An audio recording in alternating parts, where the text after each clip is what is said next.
le populisme. La Seine-Saint-Denis n'est plus la France depuis longtemps. La République, c'est moi! Mais c'est quoi exactement? En gros, c'est une manière de faire de la politique en se présentant comme le champion du peuple, contre, le plus souvent, les élites, si vous êtes un populiste de gauche. Tu fermes ta petite bouche, tu me parles de politique. Moi, je te parle de médias et de ton métier pourri. Ou contre les étrangers, si vous êtes un populiste de droite. They're eating the dogs, the people that came in. Ce sont évidemment pas leur seul sujet. Mais si ça vous intéresse, voici comment devenir un bon populiste. Tout d'abord, cela demande une bonne dose de prétention. Bah oui.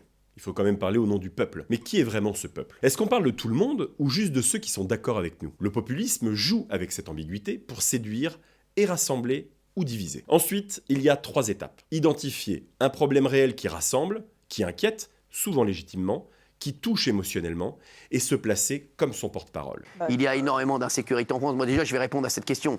Je vais vous dire, aujourd'hui, les Français et les Français qui nous regardent vivent aujourd'hui avec l'insécurité dans la tête tout le temps. Étape 2. Attiser la peur, la haine et le mépris plutôt que la raison, en désignant un bouc émissaire et en le rendant responsable de tout. L'immigration aggrave le chômage. L'immigration coûte 50 milliards à la sécurité sociale par an. L'immigration aggrave l'insécurité. L'immigration aggrave la crise du logement. Étape 3. Affirmer avoir la seule solution et la simplifier à l'extrême. We're going to build a wall. Et tout ça avec une boîte à outils bien remplie, mensonges, démagogie, complotisme. Et ces outils d'ailleurs sont très bien décrits et expliqués sur un compte que je vous recommande, c'est l'Esprit Critique et il est sur tous les réseaux sociaux. Alors soyons clairs, ça ne s'arrêtera pas tout seul. Ça demande un effort collectif, s'informer, réfléchir, débattre.